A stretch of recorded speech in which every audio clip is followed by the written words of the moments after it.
What do you think of the track? This is my mate, Chris Delaney.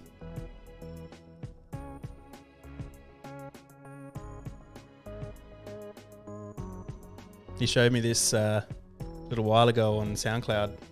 I didn't realise he was actually really into like making this sort of stuff, which is really awesome. So, shit vegans, welcome to the show. Look forward to it every week. It's something that I've been wanting to do for such a long time, and it's an outlet to allow me to do this type of thing. So, yeah. If you want to jump in, give us a phone call throughout the stream. Phone number's up here. I got a prepaid phone so people can call in and we can just test that out, see how it goes. So, just a number that I got together. But how do I follow up from the last podcast? How do I follow up from that? Simone and Abdullah, incredible stories, incredible legacies, incredible foundations. Lots of feedback from that show. And I put the show on SoundCloud as a as just to try that out. So I went and recorded a voice take over the intro, and I reckon it worked really well. Like the sounds went well together. It came into the show real easily, and I reckon it sounds really professional. And I do it all on the fly. It's really interesting. Like all my shows are live. I haven't done a pre-recorded show. Everything I do is live and recorded straight to Twitch.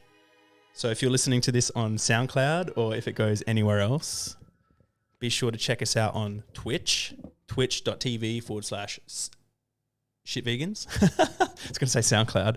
But yeah, if you want to go across to SoundCloud too, so it's soundcloud.com/shitvegans. So yeah, let's get started on the show. So there's been a few things happening this over this last week, and I guess the last year.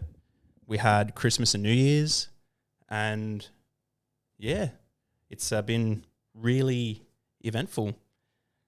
Spent New Year's with a bunch of friends in a safe way. And Cully, welcome to the stream. Welcome to the show. Do you like the product placement? It's everywhere. That's probably going to fall down at some point. Shit vegans, man. But yeah, I'm actually like nervous for this show for some reason. It's really weird. It's like I'm actually trying to take it seriously. So yeah, we're in the new year now, so trying some new things. So there's a phone number up there. If you're in Australia, you can get rid of the +61 and just call the number and call in, have a chat to me on the Shit Vegan Show, see how we go. It's just a test. And so what I will do is I will bring up one of the things that I've done. So bring this across, move this across, make the show more accessible. So for those of you who are listening, you can go across to YouTube to catch this because this is live. And so let me change the scene across to the SoundCloud. So I've gone and added it on here. So have a listen to this. Tell me what you think of this.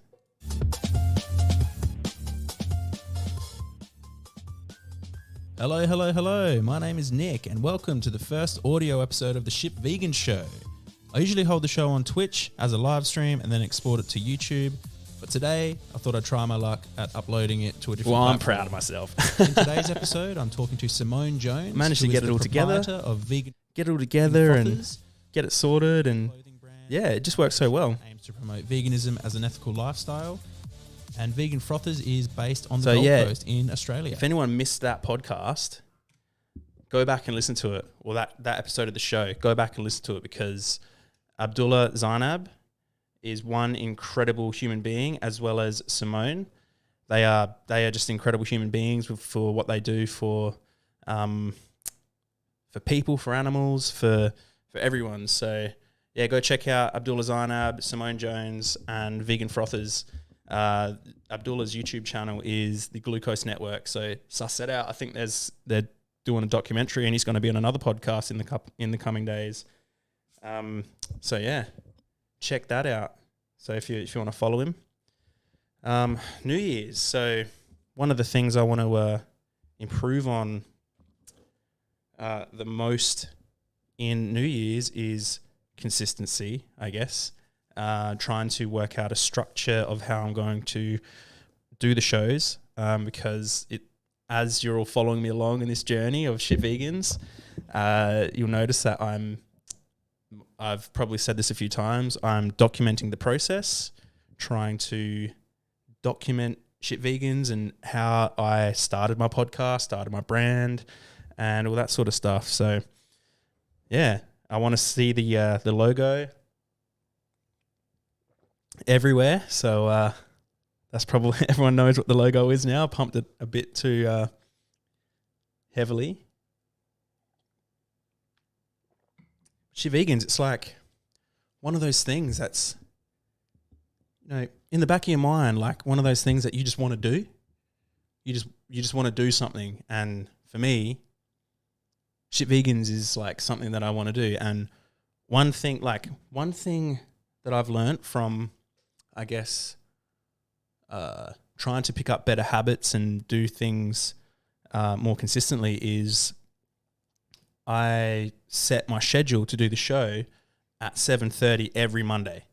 So no matter what, if anyone wants to see me on Mondays, it has to be either before 7:30 or after about 8:30 on Mondays, because it's my time. It's when I do the show. It's the Shit Vegan Show, 7:30 Mondays. So if you're here, you obviously know that. I've got a few viewers. I'm trying to also catch. I'm also trying to get an average of 3 viewers per stream, because that way I become an affiliate through Twitch. So tell your friends. Tell your friends to check out Shit Vegans. Tell your friends to follow, like, share, subscribe, all that sort of stuff. Shit Vegans, if you're new and you haven't heard this before, is an activism project based in Adelaide in South Australia that I'm trying to. Shit Vegans is trying to bridge the gap between vegans and people who aren't vegan yet, and people who aren't vegan as well. So I haven't held one yet, but I want to hold debates with people. If people want to come on and debate my views, you can now give me a phone call and debate my views here. Or we can tee something up throughout the week and set a time, and I can sit down here and have you live on the stream, and you can have me live on your stream or whatever, and we can, hash out our differences, maybe come to some common ground. So I specialize in street activism mostly, or even online activism. I hold debates through Facebook, which I use as content in the show as well. I've got one piece of content that I want to share with everyone today. That will be coming up shortly, just once I've sort of explained a little bit about it. So you'll be able to check on our YouTube page, our Instagram page, and all the other social media pages. That's Shit Vegans, to be able to find anything to do with Shit Vegans. So if you're here and thinking, what's Shit Vegans? Why do you call it Shit Vegans?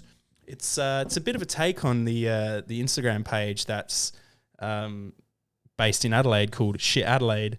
And I figured if they can use the word shit, so can I. So plus also it's a way to get people to see the word shit in front of the word vegan, and then associate the word shit with vegans, and then hopefully consume the content and get to know Shit Vegans, and see it as a bit of a trolly, fun sort of take on veganism and getting the vegan message out there. So this is Shit Vegans. If you want to call into the show, please give this number a call. If you're outside Australia, +61 is the Australian prefix, 0450 212 874.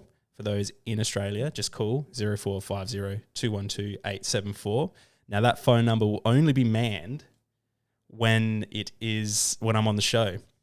So, it's just a phone number that I've got to the side that I that I'm not using for anything else other than this. So if you want to call in. Absolutely. Hi, Animal Rebellion. Thanks for coming. Thanks for tuning in. If you could stick around to the end, that'd be great. I'm trying to chase 3 average viewers, and I've got 3 viewers at the moment. So, yeah, check us out. If you call in, I'll try and guess who you are. If I can't guess, we can play around for a bit, but I will eventually ask you who you are. If you don't tell me who you are, then I'll end the phone call, because I want to, if people are asserting positions and things like that, and they want to be able to defend them, I don't engage with people who are anonymous, especially if they're trying to speak on behalf of killing animals and all that sort of stuff. It's Sarah, by the way. Hi, Sarah. Yeah, so it's all good. Thanks for coming by. Welcome to the Shit Vegan Show. So, let's get into the piece of content. Again, music.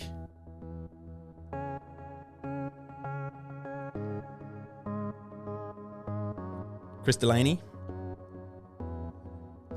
SoundCloud.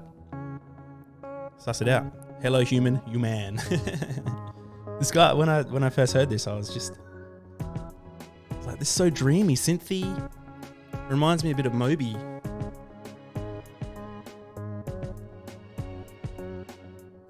Yeah. All right. Enough of that. Actually, let's leave that on while we go into the content meant for today. So, I saw this post on the internet. For those who are listening, it's an opinion piece from the Live Kindly Facebook page. I largely associate them with being a vegan, or with being a vegan organisation. Sometimes they put out some content that's, in my opinion, questionable when it comes to putting the message forward. Your drum set's playing Moby Dick for real. Yeah, that's what's up. Yeah, so I saw this here. The caption says, "Find out why Kat Smith, senior editor at Live Kindly, thrifts wool and leather as a vegan. To read more, tap the link in our bio.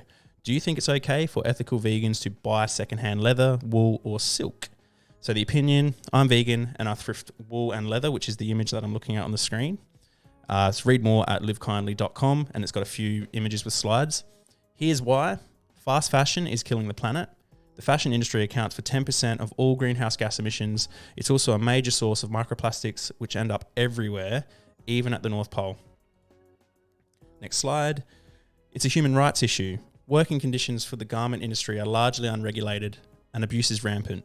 Plus, the toxic chemicals used to produce most clothing are known carcinogens. Yes, I know a lot about that, actually. I've looked into a bit of that. So, Sarah, you know who I am. I'm from Adelaide. Went out with you guys when we did Cube Ticket. Yeah, I know who you are. Yeah, thanks for tuning in. Appreciate it. So next slide. Reusing any materials, even animal products, is more sustainable. The average American throws away about 81 pounds of clothing each year. Imagine if every person sent just one fewer garment to landfills. Wow, crazy. So feel free to chime in if what everyone thinks of this, and I'll read your comments out. And then the last slide. Thrifted garments don't create more demand for new animal byproducts, so fewer are harmed. Plus, a lot of vegan leathers are made from plastic, which harms the planet. Now, I agree with this largely. That there are obviously some ethical ramifications. Not necessarily in the way in which we are creating more demand or more waste on the planet, but more so the mentality behind using it. So it shouldn't be seen as skin, or it shouldn't be seen as clothing, or it shouldn't be seen as anything like that. Cully, I'm still mixed with the idea that secondhand, not bought brand new. I buy a secondhand car that's leather. I didn't contribute as much as someone who buys a car brand new with leather seats. What's others' opinions? Yeah, and I think it's my where I fall back on that is we're vegans trying to live in a non-vegan world. It's so ingrained into our society that it's going to become inevitable. I'm not going to turn down a car that I really like that's secondhand and get a good deal on, and I need the calf to, to provide utility to help me get around to, provide for my life. See, those items, like the chair could be made with something else, obviously, but a chair isn't inherently cruel, is it? It just has different things on top of it, and because it's so widespread in our society, there's the issue. We can always advocate to remove leather. We can always advocate against leather.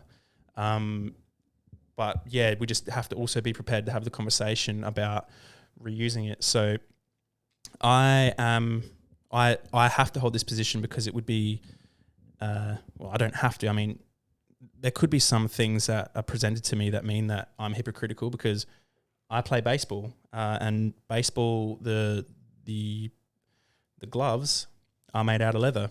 They are the only, like I bought them prior to going vegan. It's crazy how much money I spent on them back when I was playing it a little bit more competitively.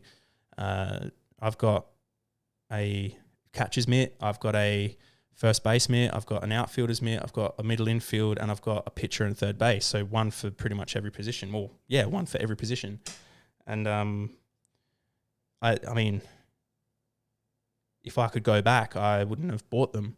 But I'm not going to throw them out. They cost a lot of money, and the mentality wasn't there prior. And I now would never buy a brand new one. If I ever want to,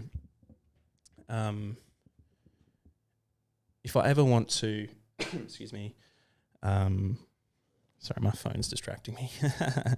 If I ever want to say, if I ever need new baseballs for my kit or anything like that, if I'm coaching, the club will hand me 12. One of the issues is our fees go towards it and all that sort of stuff, but our fees also allow me to be an active participant in the club, meaning that I can advocate within the club to try and,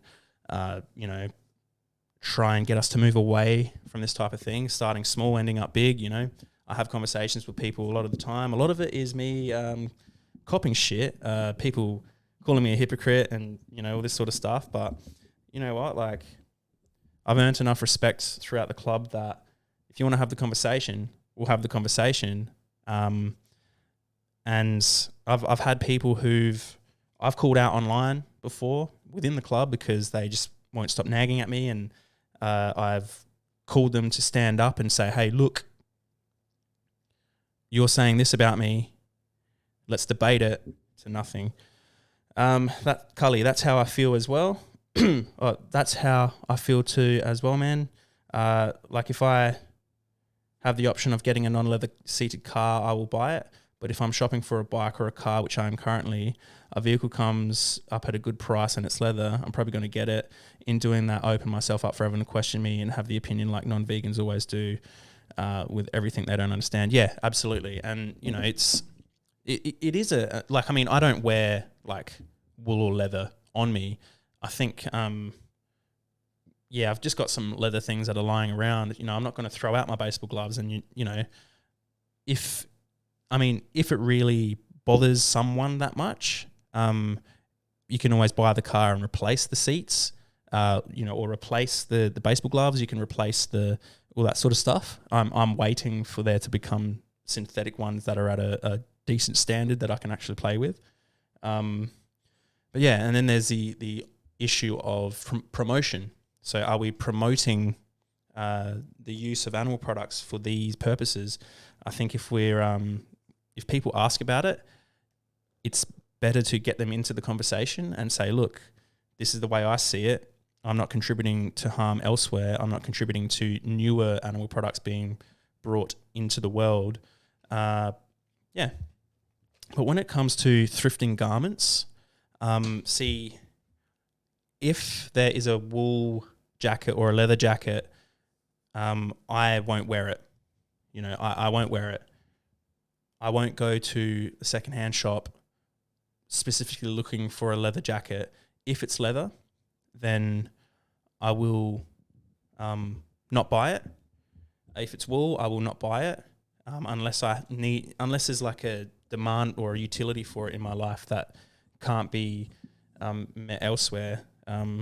So yeah, if I see a baseball glove in a secondhand store that's made of leather and one of my other ones is damaged and I need to get another one, then wow, that's a good opportunity. I might scoop that up. But yeah, it's ethically I don't see anything wrong with it because I mean the act of eating dead animals isn't immoral. The act of it itself, it's about the procurement of that product. So eating roadkill, there's nothing wrong with eating roadkill. There's nothing wrong with finding animal corpses in a bin and cooking that up. It's the only issue is the effects that it has on your health if you consume it, and all that sort of stuff. So so let's go through some of the comments. Cully, I don't own any leather, of course, but a vehicle is a different story, I feel. I also kick the footy around and play soccer and get criticised for that too. Just laugh it off because it's just what people do. They try so hard to find a problem with what I'm doing. I guess helps make them feel less bad like they do. Yeah, absolutely. And I tell you what, like if people, it's called an appeal to hypocrisy. So they're appealing, they're saying, look, what I'm doing now by eating this KFC is justified because you kick a football around with your friends. And like I always say, like we're vegans living in a non-vegan world. So, we just have to live with that. We have to move forward with that knowledge until there's alternatives.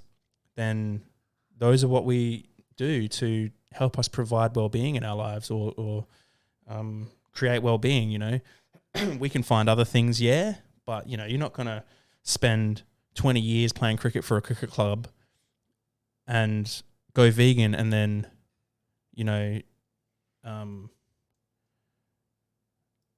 and then sort of just throw it all out, give it all up.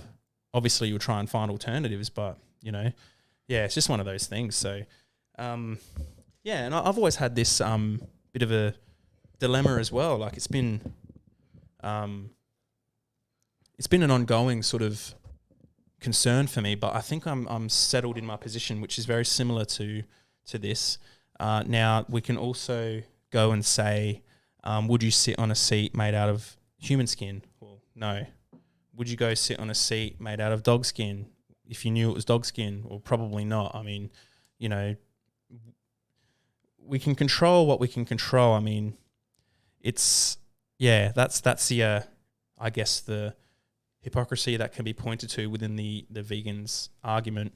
But it can be played off, I think, to anyone who's rational and able to progress a conversation forward. It's like our whole position doesn't fall over based on that one notion that we hold. Our position falls over when someone can prove to us that we need animal products to survive and that killing isn't wrong. We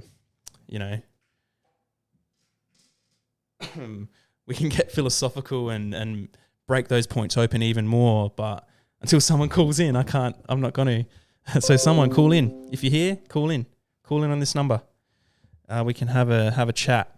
What do you think? What do you think about the whole thing? Do you think that it's not vegan to have your footy in your backyard that you've had since you were a kid that was made out of leather? If your nana knitted you a garment and she passed away and you've had it your whole life, which is a beanie or a scarf, where do you draw the line?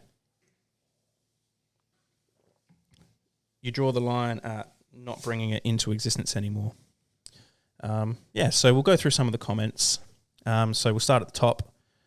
So it appears really weird on Instagram on the PC here. So if you're listening to this, probably through SoundCloud or any other sound service, the Instagram page is Live Kindly, and they uploaded a picture with a few slides on Sunday, the 2nd of January. So a couple of these comments. Here we go. So Lisa. Oh, hell no. few of the responses to that. So this is where some pretty good like content can come from, like where people you go through and you read people's ideas and whatnot. Oh, hell no. Music to your eyes. This is a yes from me, and here's why. I used to buy the vegan leather items, jackets, purses, shoes, etc. And a year or so later would notice they'd fall apart. Not only are these products made with toxic ingredients, but the waste that's produced from making them is pretty great. Not to mention the materials used. We are not there yet with a lot of sustainable vegan items. Now, if you find a used vegan leather, wool, jacket, shoes, coat, that item will likely last you a very long time and thus produce much less waste than purchasing 3 of them in your lifetime. We as vegans, plant-based people, need to recognise that repercussions of our choices go beyond direct animal cruelty. We need to look into how this affects our ecosystems, and in turn, destroying them affects the organisms within them. Destroying them affects the organisms within them. See, this is also good for me to help with my reading as well. Like, I can speak, I can read, but then translating the words from the screen to voice, sometimes there's a little bit of a disconnect that's in my brain. So I'm learning. I'm trying to get better at it. A lot of vegans fail to see that, and it's a shame. It's the shame with all the packaged vegan crap we buy instead of eating vegetables, grains, fruits, etc. We need to see beyond that. We need to see beyond what we have been taught and engage in critical thinking. Yeah, for sure. No, I agree with that. One of the things I guess I can pinpoint on that is going into the shop to buy specifically leather. You know, if you're browsing and you see something, you know, that you want to repurpose, that provides you utility, keeps you warm when it's cold, yeah, you know, buy it. But I mean, I would avoid going out in public with it, you know, because it is a cruel item, and it was created by cruel means. Like, say, fur. It's I think it's hypocritical to suggest that people who wear fur are engaging in something worse than people who wear leather, because the moral value of both of animals would most likely be the same. So it's probably worth, see, you see people hitting the streets about fur and, you know, going off at the Kardashians and things like that. And whilst it is absolutely justified, we should always be doing it for the same thing. You know, like if we see someone wearing a leather jacket, you know, what's the difference between us doing it for fur and not for leather? I think the difference is public perception. The public perception, we perceive leather as less of an issue than than fur, because fur, the campaigns that have been used to drive, fur, places banning fur like Canada Goose or whatever they're called and things like that. The campaigns used to drive that message have actually been quite strong, and that's how we pretty much all know about it. So, if we got a sec here as well, those on the stream or who are listening, there's Betty. I just wheeled her chair out from under the desk. She's just having a snooze. Having a snooze while the show goes. No one's called in yet. I'm actually really surprised. I would have thought that someone would have called in. So if anyone wants to call in, call that number at the top right here. Call this number and it'll come straight into the show. It'll just be a phone call. Cully, sorry bro, I got to bounce. I'm spewing those. I was really getting into tonight's show. Chat soon. Keep it up. Thanks, bro. Appreciate it, man. Appreciate it heaps. Thanks for stopping by each week. Really, really appreciate it. Enjoy the rest of your night. Back onto the leather thing. So we'll go down and see some more comments. Obviously, there's plenty of content here. So then a few responses. Music to your eyes. I also just realised that I only looked at the first photo and the rest mentioned what I said. Yeah, that happens a bit too sometimes. Not to sound dismissive, but wearing corpses, no thank you. Rather go without the alternatives too, if it's so terrible. But wearing the corpse of a tortured soul is unthinkable. I mean, yeah, it should be. It really should be unthinkable. But, you know, when I think about it, my conditioning, whilst I don't believe it's true, right? If I think about drinking dairy, I can think about it and it goes through and it doesn't make me want to dry reach and vomit it up just in my head. But if I think about doing it with human breast milk, I don't want to. It's weird. Like, you know, that's just my sort of idea on that. So, yeah, see, I think I probably used to hold that same position. Not to sound dismissive, but wearing corpses? No, thank you. I mean, I get it. I understand it. And that is a valid position to hold. I think it is a very valid position to hold.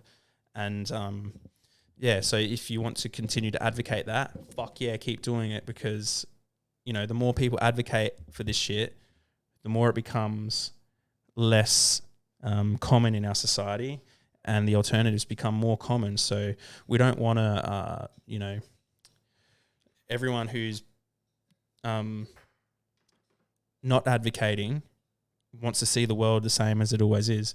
So advocacy, always advocate for the things that you believe in, because if you don't, then the world's going to stay the same.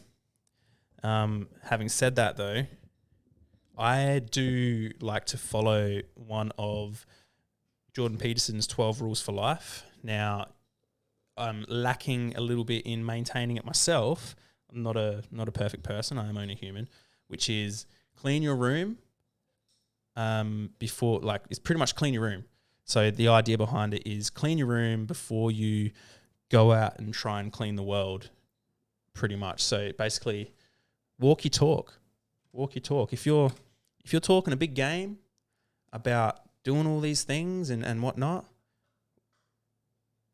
you got to be walking it too, because, like, I mean, you don't have to be walking it, because some ideas are good ideas regardless of whether or not you're walking the talk.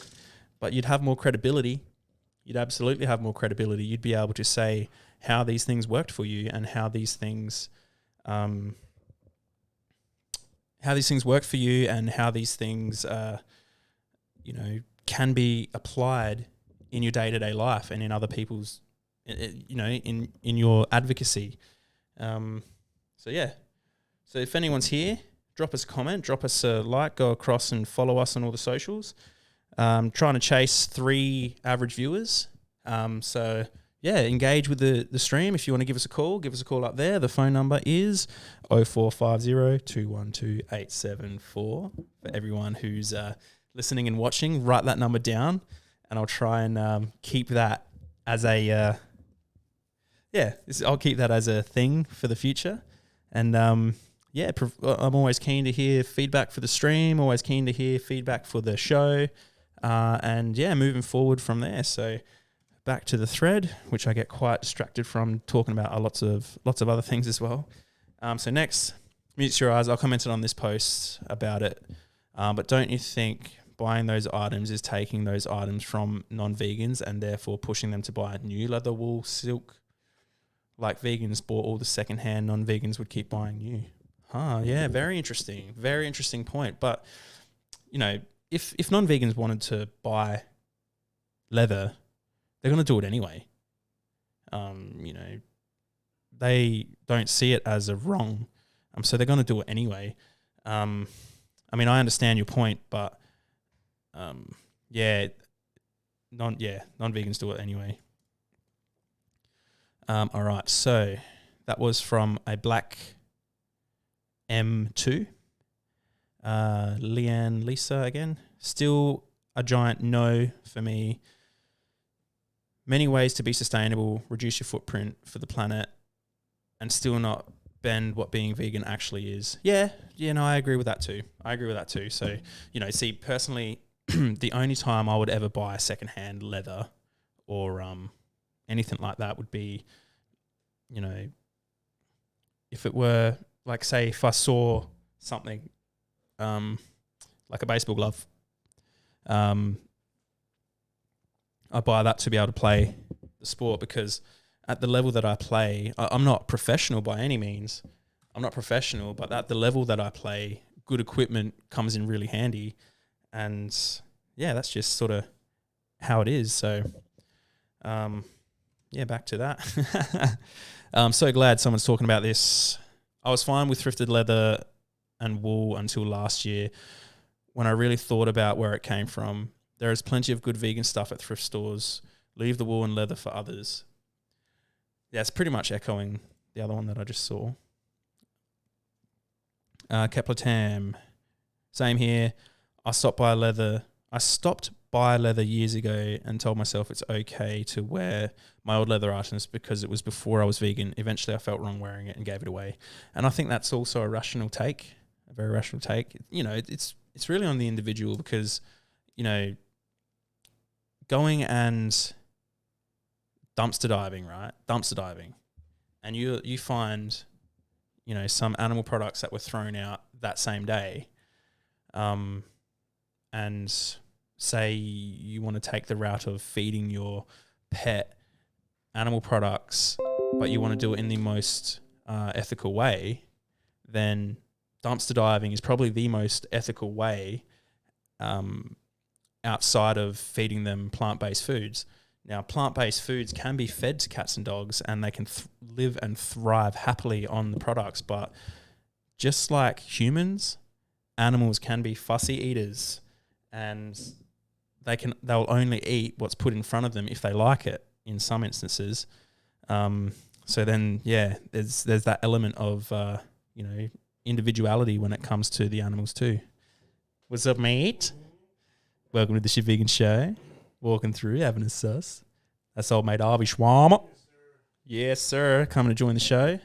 Chilling. You see the you want to be on the show, you can call in 0450212874. Thanks, man. But yeah, this is the Shit Vegan Show. Anyone who's here, who's on the stream, give us a call. This is the first time I'm trying this out, so you're gonna miss your chance. I've already plugged it on the internets, and no one's hit me up. It's interesting. Usually I'd have some people wanting to. So yeah, it's interesting. Public holiday, yeah. So everyone's free.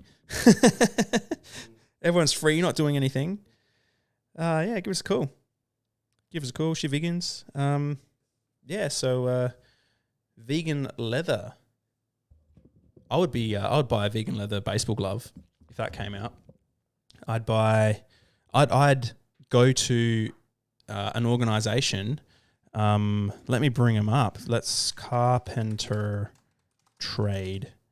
So this here is a baseball glove company who have been bought out by Marucci Sports, the best gloves in baseball, made in Cooperstown, New York. MarucciSports.com/glove-talk is their page. So this is Carpenter Trade, CARPENTER Trade, TRADE, all one word, on Instagram. So if anyone's listening, you can see that. As far as I'm aware, these baseball gloves are synthetic. As far as I'm aware, I mean, I'm not sure whether these newer ones are synthetic, available.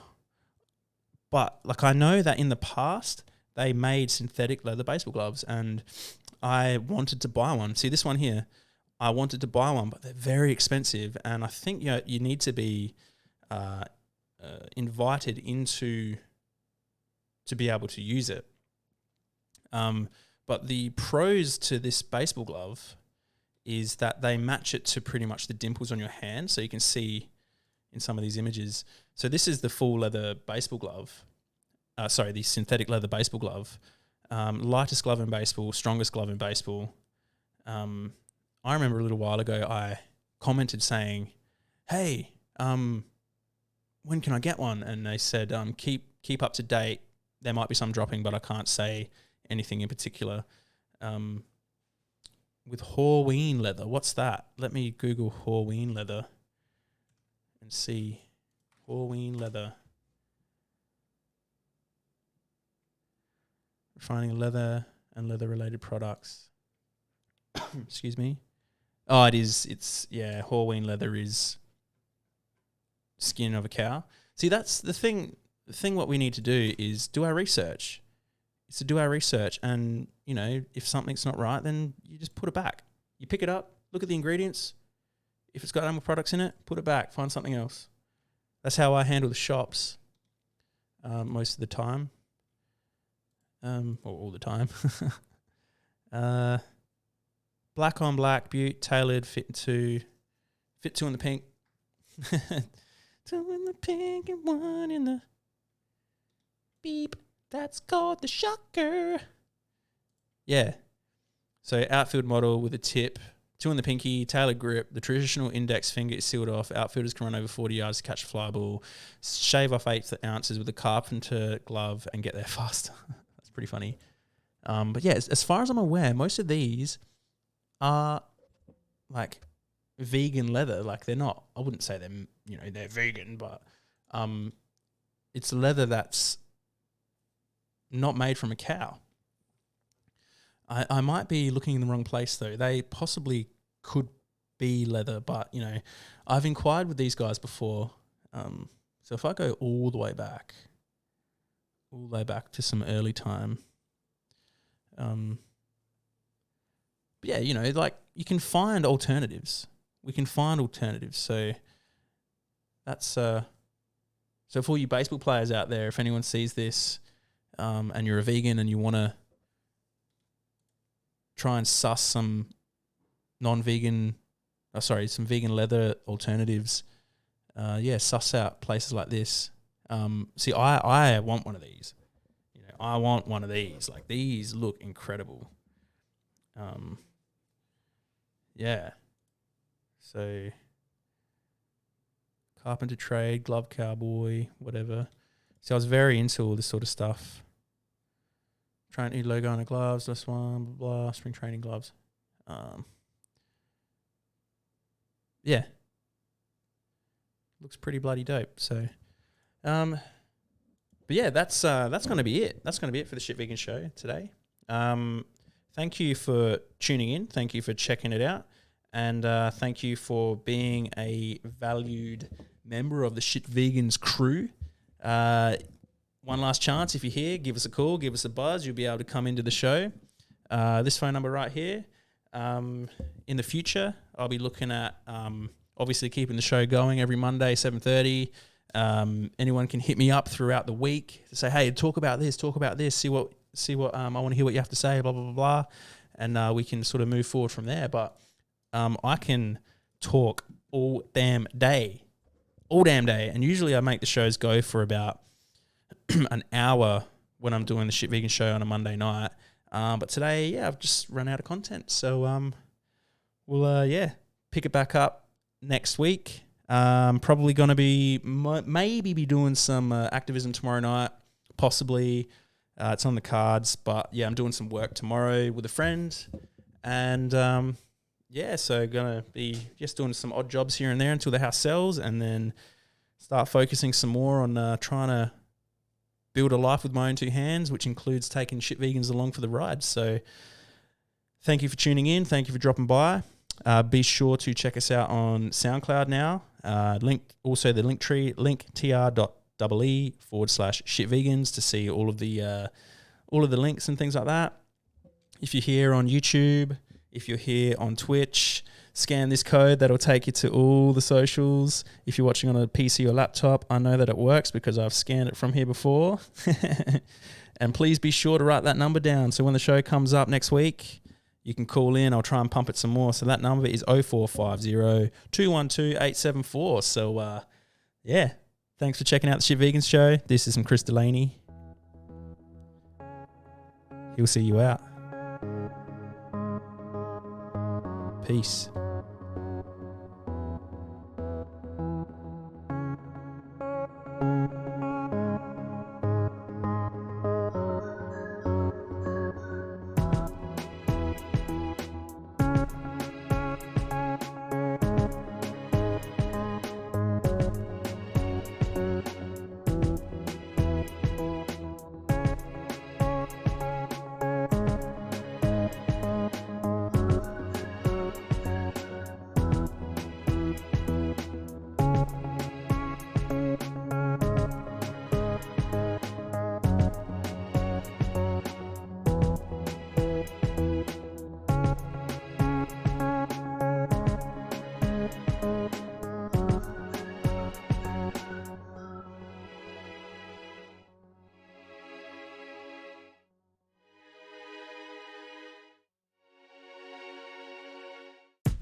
Bye.